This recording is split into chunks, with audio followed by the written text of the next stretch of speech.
अवधूत चिंतन श्री गुरुदेव दत्त। ओम गुरुर्ब्रह्मा गुरुर्विष्णु गुरुर्देवो महेश्वरा, गुरुर् साक्षात् परब्रह्म तस्मै श्री गुरुवे नमः। श्री सद्गुरुदेव भगवान की जय। श्री दत्त गुरु महाराज की जय। दिगंबरा दिगंबरा श्रीपाद वल्लभ दिगंबरा, अवधूत चिंतन श्री गुरुदेव दत्ता। नमस्कार बंधु, हमारे चैनल श्री दत्त गुरु में आपका स्वागत है।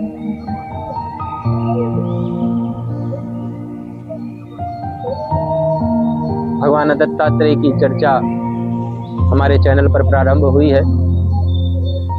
आप सभी तक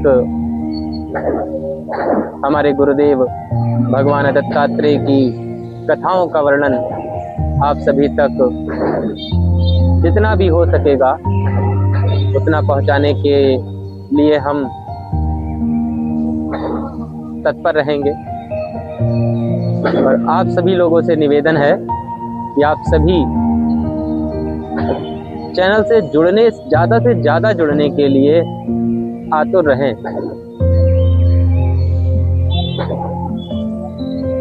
भगवान दत्तात्रेय विष्णु जी का अंशावतार थे और वे जन्म से ही सिद्ध थे। उनकी गुण ग्राहकता तीव्र व दृष्टि पैनी थी कि वे सृष्टि के कण कण में कोई ना कोई गुण ढूंढ लेते थे। वैसे तो भारत में हमारे गुरुओं का जो स्थान है वो सर्वश्रेष्ठ स्थान दिया गया है तथा उसे ईश्वर से भी ऊंचा स्थान माना जाता है। ऐसा क्यों? ऐसा इसलिए कि गुरु तत्व हमको ईश्वर का बोध कराता है।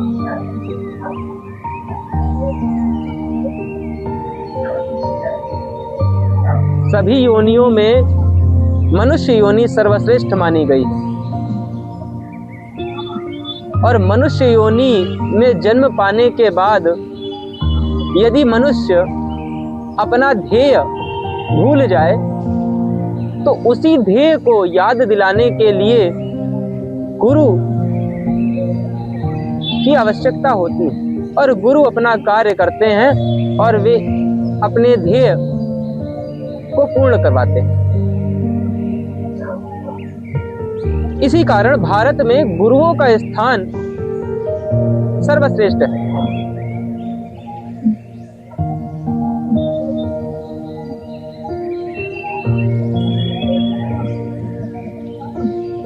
सांसारिक ज्ञान के लिए भी गुरु की आवश्यकता होती है तो आध्यात्मिक ज्ञान के लिए भी उनकी अनिवार्यता है।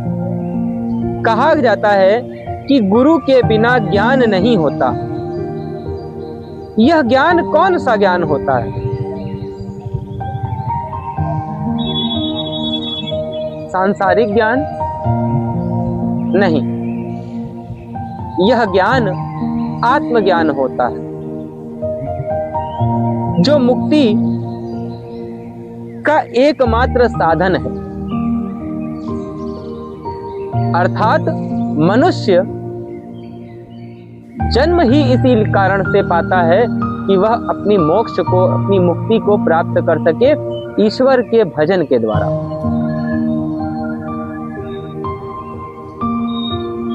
हमें चिंतन करना चाहिए कि सांसारिकता तो पशु भी करते हैं, तो क्या हम में और पशुओं में कोई भेद नहीं? भेद है। हमारी बुद्धि, हमारे चिंतन, बुद्धि की शक्ति का, अपनी बुद्धि की शक्ति और तार्किकता द्वारा हम ईश्वर का भजन साधना कर सकते हैं। और मोक्ष को प्राप्त कर सकते हैं। मुक्ति का एकमात्र साधन ज्ञान है। भगवान शिव ने गुरु गीता में गुरु के महत्व को अति विस्तार से वर्णित किया था। भारत में जिन जिन को आत्मानुभूति हुई वह किसी गुरु के द्वारा ही हुई है।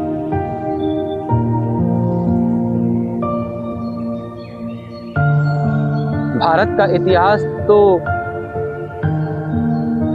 कितना पुराना है ये कहा भी नहीं जा सकता। और इतिहास की ओर मुख करने पर यह ज्ञात होता है कि जिसने भी परमात्मा की प्राप्ति करी है उनके कोई ना कोई गुरु अवश्य हुए। अर्थात गुरु पद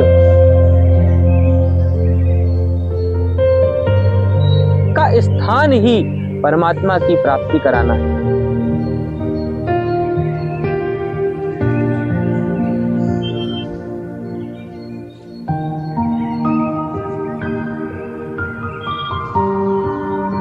भारत में जिन जिन को आत्मानुभूति हुई है परमात्मा की वह किसी गुरु के द्वारा ही हुई है।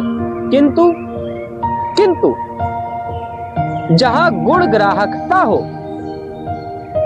अर्थात हर एक वस्तु से गुण को ग्रहण, उस वस्तु का गुण क्या है इसको ग्रहण करने की जहां पर सार्थकता हो, ज्ञान प्राप्ति की उत्कंठ इच्छा हो, पूर्ण संकल्पित हो, पूर्व जन्मों के संस्कार उदित हो गए हो, वह बिना गुरु के भी आत्मानुभूति कर सकता है। ऐसा भगवान शंकर कह रहे हैं। दत्तात्रेय जी कहते हैं कि वास्तविक गुरु तो स्वयं की आत्मा ही है। वास्तविक गुरु तो स्वयं की आत्मा ही है। यदि ज्ञान की प्राप्ति की जिज्ञासा हो तो सृष्टि के कण कण से वह शिक्षा प्राप्त कर सकता है। पृथ्वी ज्ञान, अग्नि ज्ञान, वायु ज्ञान, आकाश ज्ञान, वनस्पति ज्ञान, जीव ज्ञान, जंतु ज्ञान, पशु पक्षी ज्ञान आदि सभी से वह शिक्षण ग्रहण कर सकता है। किंतु भोग एवं स्वार्थ वृत्ति में लिप्त मनुष्य इन गुणों को ग्रहण नहीं कर सकता। इसके लिए वैराग्य भावना आवश्यक है। किसके लिए? इन गुणों की इच्छा ग्रहण करने की इच्छा के लिए वैराग्य अति आवश्यक है। दत्तात्रेय जी ऐसे ही व्यक्ति थे जिन्होंने सृष्टि के हर वर्ग से शिक्षा प्राप्त करके सिद्धावस्था को प्राप्त किया।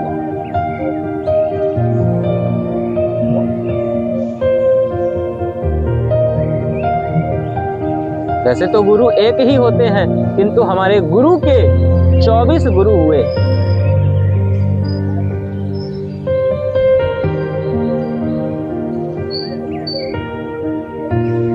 ये 24 गुरु कौन थे, आज हम इसी का वर्णन करेंगे, इसी पर चिंतन करेंगे। सबसे प्रथम गुरु आते हैं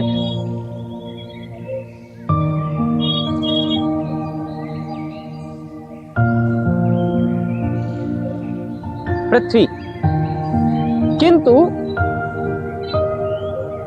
गुरुओं का चिंतन करने से पहले, गुरु जी का चिंतन करने से पहले, गुरु जी के गुरु जी कहेंगे, उनका चिंतन करने से पहले कुछ बातें और भी आपके सामने हम समक्ष प्रस्तुत करते हैं। महर्षि अत्रि के 3 पुत्रों में दत्तात्रेय जी ज्येष्ठ पुत्र थे।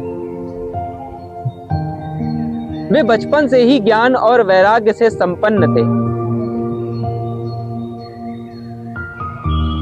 जब वे बड़े हुए तो अत्रि ऋषि का शरीर छूटा प्रजा ने बड़ा पुत्र होने के कारण इनको राज सिंहासन पर बिठा दिया। राजा बनकर कुछ काल तो वे प्रजा की पालना करते रहे, किंतु बाद में इन्हें राज्य की ओर से घृणा हो गई, जिससे वे राज्य का त्याग करके अकेले ही विचरने लगे। इनकी सौम्य और दयालु मूर्ति को देखकर कई मुनि बालक इनके साथ हो लिए। काफी प्रयत्न करके दत्तात्रेय जी ने उन बालकों से अपना पिंड छुड़ाया तथा नग्न होकर विचरने लगे। कभी नगरों में जाकर उपदेश देते तो कभी वन और पर्वतों में अकेले ही विचरते, कभी शून्य मंदिरों में जाकर ध्यान अवस्थित होकर बैठे रहते, तो कभी आनंद मग्न रहते थे। एक दिन दत्तात्रेय जी अपने आप में मग्न मस्त हाथी की तरह चले जा रहे थे। इनको ऐसा मस्त व परमानंद में लीन देखकर एक राजा ने इनसे पूछा। वह राजा कौन थे? उद्धव को श्री कृष्ण इसी विषय पर वर्णन भी कर रहे हैं कि कृष्ण वंश जहां से प्रारंभ हुआ, अर्थात यदु वंश, तो राजा यदु जो थे वह अपने राज्य में अपने महल के छत पर टहल रहे थे और भगवान दत्तात्रेय मदमग्न होते हुए अपने आनंद में झूमते हुए चले जा रहे थे नग्न अवस्था में। राजा ने उनको जाते हुए छत से देखा तो राजा के मन में एक अद्भुत आनंद की उत्पत्ति हुई। राजा तुरंत अपने महल के छत से भागे, मुकुट भी नहीं पहना उन्होंने, और भागकर राज्य की सीमा से बाहर आते हैं और उस व्यक्ति से मिलते हैं जो आनंद मग्न होकर विचर रहा था। राजा इनके पास पहुंचते हैं और इनसे पूछते हैं,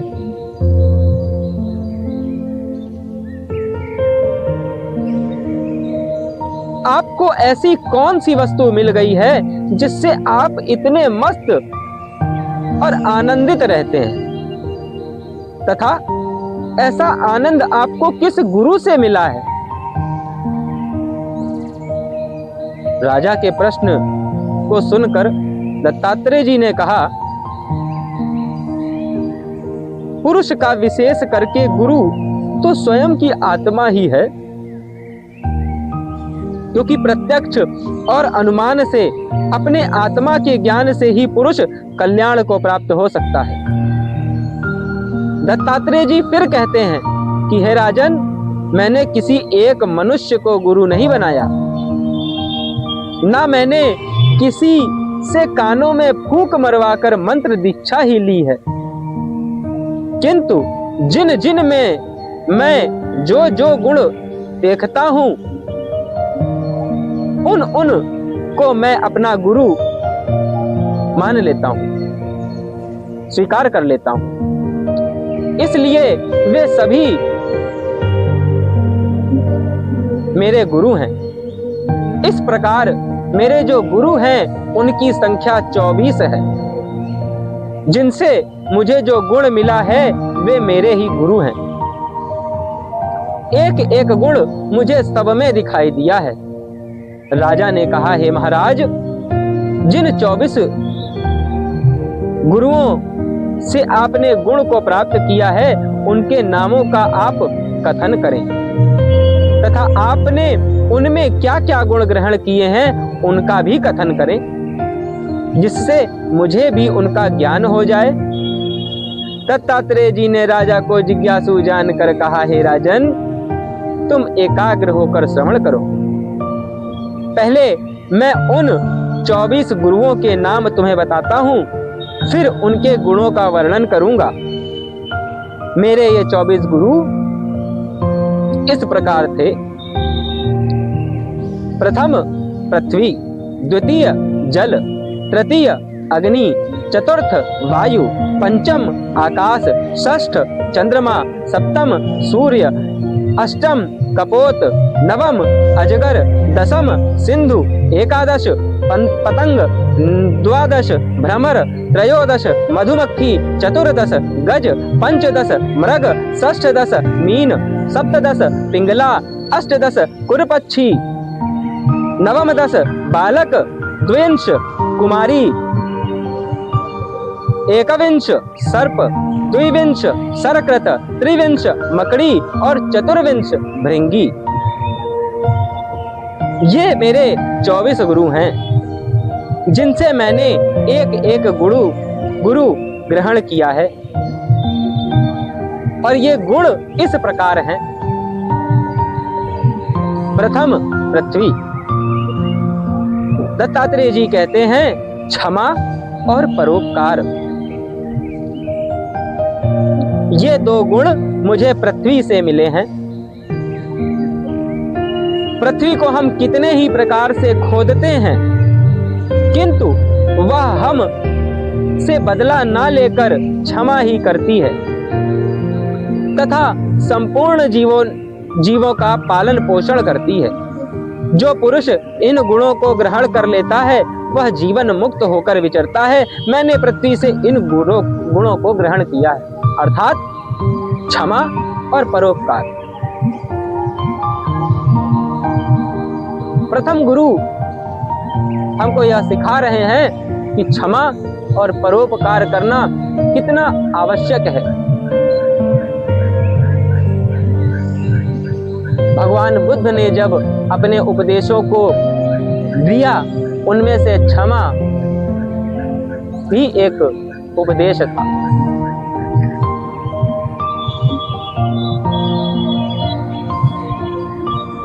जब तक किसी भी व्यक्ति के द्वारा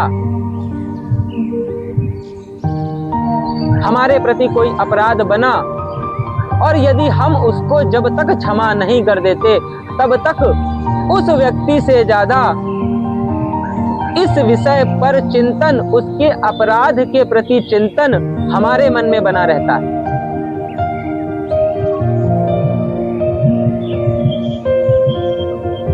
और यदि हमारा मन, हमारा चिंतन किसी के अपराध का चिंतन करता रहेगा तो परमात्मा तत्व का चिंतन कब करेगा?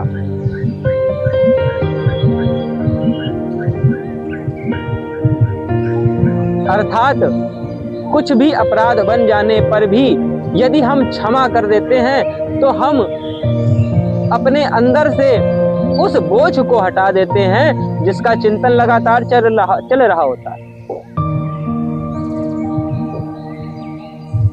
पृथ्वी में भी ऐसा ही गुण है। असंख्य कोटि मनुष्य, जीव जंतु, पशु पक्षी इस पर विचरण करते हैं। अनेकों नदियां, अनेकों पहाड़, अनेकों वृक्ष इस पर खड़े हैं, विराजमान हैं। सबका भार सहने वाली धरती सबको क्षमा करती ही आगे बढ़ जाती है। यह इसका गुण है।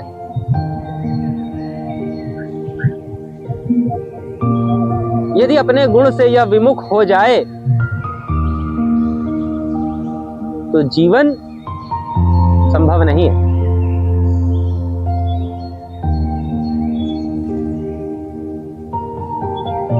स्वयं पर चिंतन करिएगा कि हमारा गुण क्या होना चाहिए।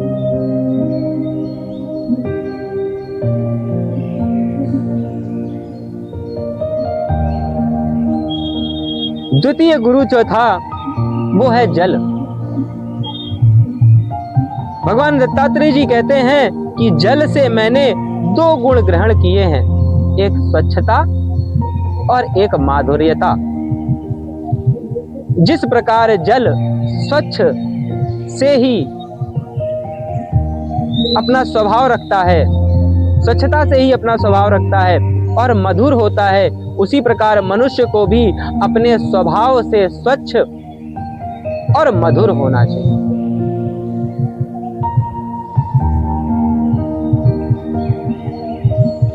जो छल कपट से रहित होकर मधुर भाषी होना चाहिए, ये 2 गुण मैंने जल से लिए। वर्तमान समय में अत्यधिक मधुर बोलने वाला व्यक्ति भी क्या स्वभाव से स्वच्छ है? क्या मन से स्वच्छ है? यदि है तो उत्तम, यदि नहीं तो विचार करना चाहिए कि हमारा मन स्वभाव स्वच्छ हो, किसी के प्रति कोई कपट छल ना हो।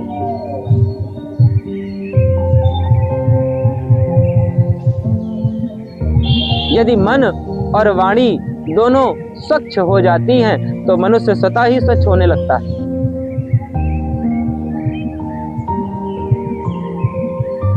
तृतीय गुरु अग्नि।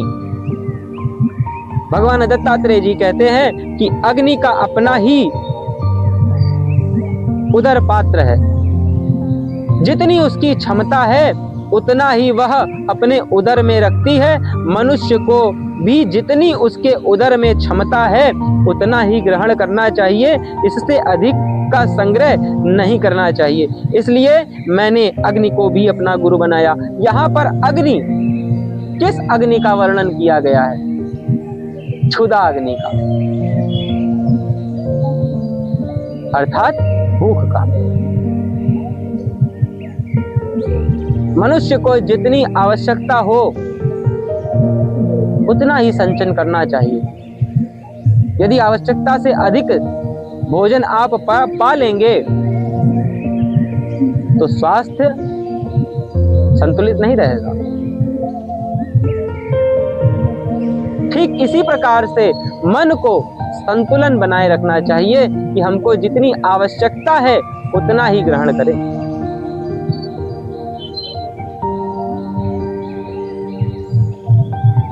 अधिक ग्रहण करने के लिए मन हमारा किसी और दिशा में भागता है, और मन को भजन में लगाना इसलिए अत्यधिक आवश्यक है कि मन को संतुलित किया जाए। चतुर्थ गुरु वायु। दत्तात्रेय जी कहते हैं कि जिस प्रकार वायु निरंतर चलती रहती है किंतु किसी भी पदार्थ में आसक्त नहीं होती, उसी प्रकार मनुष्य को भी निरंतर चलते फिरते रहना चाहिए किंतु किसी में आसक्त नहीं होना चाहिए। तथा शरीर के भीतर का वायु जो कुछ मिल जाता है उसी को ग्रहण कर संतुष्ट हो जाता है, उसी प्रकार मनुष्य को भी जो कुछ मिल जाए उसी को ग्रहण कर संतुष्ट होना चाहिए। अधिक भोग की इच्छा नहीं करनी चाहिए। इसी गुण को मैंने वायु से ग्रहण किया है। आपने देखा वायु किंचित मात्र भी भेद नहीं करती। वायु वही होती है, किसी स्थान से दुर्गंध को लेते हुए आगे बढ़ती है तो सुगंध भी लेते हुए आगे बढ़ती है। उसे दुर्गंध मिली तो दुर्गंध को लिया, सुगंध मिली तो सुगंध को लिया, कुछ भी ना मिला तो जो वायु है वो निर्मल होते हुए दुर्गंधहीन रूप से बह रही है। मनुष्य को भी इसी गुण को अपनाना चाहिए। सुख मिले सुख लेते चलिए, दुख मिले दुख को स्वीकार करते हुए आगे बढ़ते चलिए। अपने जीवन में चिंतन सुख और दुख का नहीं करना है। चिंतन आपको अपने व्यक्तित्व पर करना है। सुख और दुख तो वस्तु मात्र हैं। वस्तु है तो सुख, वस्तु नहीं है तो दुख। किंतु विचार करके देखिएगा कि कोई भी वस्तु, क्या ऐसी कोई भी ब्रह्मांड में ऐसी वस्तु है जो चिरकाल तक जीवित रहे, जिसका अंत ना हो?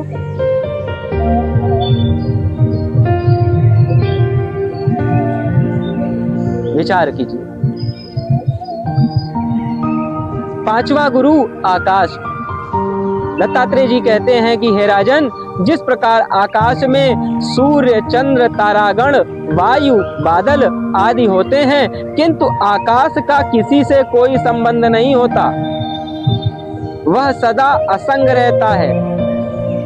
ये सूर्य, चंद्र, तारे, वायु, बादल यह अपने अपने स्थान पर हैं, किंतु आकाश का इनसे कोई संबंध नहीं है। वह सदा असंग रहता है, वह व्यापक भी है और असंगमी भी है। उसी प्रकार आत्मा भी असंग और व्यापक है। शरीर के साथ आत्मा का कोई संबंध नहीं है और संसार में रहकर भी आत्मा किसी में लिप्त नहीं होता। इस असंगता के गुण को मैंने आकाश से लिया है, इसलिए आकाश मेरा पांचवा गुरु है। आप भी विचार कीजिए, क्या आत्मा का संबंध आपके शरीर से है? यदि संबंध है तो इसका गुण होना चाहिए यह संबंध टूटे ना। किंतु समय किसी भी वक्त ऐसा आ सकता है जो दोनों ही विक्षुब्ध हो जाते हैं, दोनों ही अलग हो जाते हैं। तो आपकी आत्मा का संबंध आपके शरीर से नहीं है, यह तो एक रथ है। आपकी आत्मा सारथी, रथ का काम है मार्ग तय करना। सारथी का कार्य मार्ग को तय रथ से करके अपने गंतव्य तक पहुंचना है।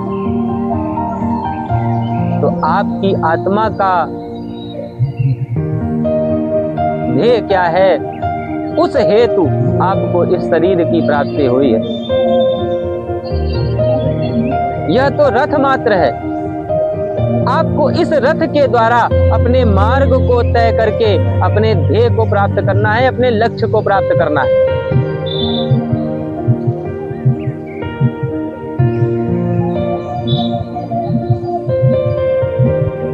इसके बाद छठा गुरु मैंने चंद्रमा को बनाया। भगवान दत्तात्रेय कहते हैं,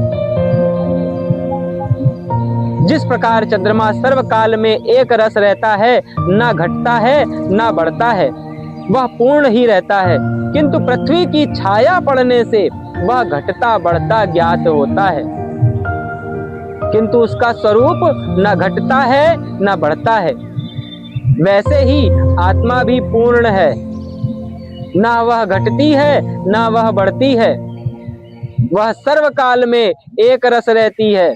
आत्मा की पूर्णता का ज्ञान मैंने चंद्रमा से लिया है, इसलिए हे राजन, मैंने चंद्रमा को भी अपना गुरु माना है। आप विचार करके देखिएगा, जब एक बालक जन्म लेता है, उसके अंदर की आत्मा, और एक जब वृद्ध अपना शरीर देह त्याग करता है, तब उसकी आत्मा में क्या भेद होता है? क्या किंचित मात्र में भी वह आकार में बढ़ी या घटी? वैसे तो कोई जानता ही नहीं है, क्योंकि आज हम सक्षम नहीं है अपने आत्मा को जानने में। सक्षम है, किंतु सांसारिकता में लिप्त हो जाने के कारण हम अपनी आत्मा को जान नहीं सकते। इस कारण मैंने चंद्रमा को अपना गुरु बनाया। तो यह 6 गुरु आज भगवान दत्तात्रेय के आज आपने सुने, और आगे के गुरु के वर्णन हम अपने अगले भाग में प्रस्तुत करेंगे। ओम नमो नारायण। नर्मदे हर। अवधूत चिंतन श्री गुरुदेव दत्त।